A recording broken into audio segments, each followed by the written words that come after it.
পরিবার ছোট্ট একটি শব্দে জড়িয়ে আছে দীর্ঘ অটুট বন্ধনের আবেগ। পরিবার মানে শেষ আশ্রয়, পরিবার মানে মমতার ছোঁয়া, ক্লান্ত দিন শেষে নির্ভরতার নিরাপদ স্থান।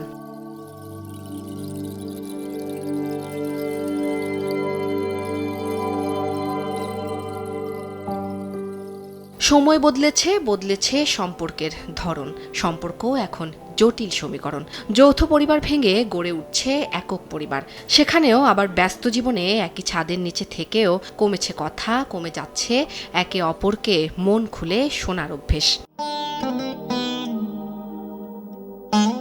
এই যেমন গোলাম রব্বানী, তিনি কি জানতেন নুয়ে পড়া জীবনের শেষ সময়ে এসে ঠাঁই হবে বৃদ্ধাশ্রমে?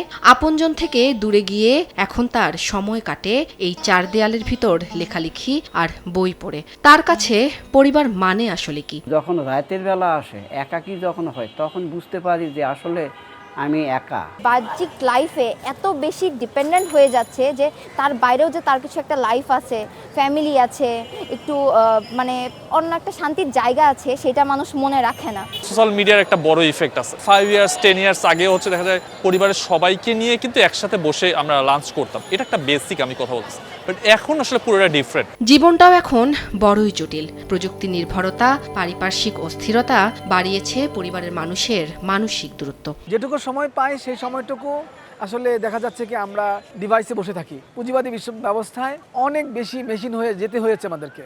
এখান থেকে বাঁচার আমাদের আসলে পুরো বৈশ্বিক সিস্টেম যদি পরিবর্তিত না হয়, পুঁজিবাদী ব্যবস্থা যেখানে প্রত্যেকটা মিনিট আসলে একটা আউটপুট তৈরি করে, সেই জায়গা থেকে যদি বিবেচনা করা না যায়, আমরা কিন্তু আসলে আর এই অবস্থাতে ফিরে আসতে পারবো না। সমাজ বিশ্লেষকরা বলছেন পরিবারের বন্ধন টিকিয়ে রাখতে সবচেয়ে জরুরি পারস্পরিক শ্রদ্ধাবোধ, একসাথে বসে কথা বলা, একে অন্যকে মন খুলে শোনা।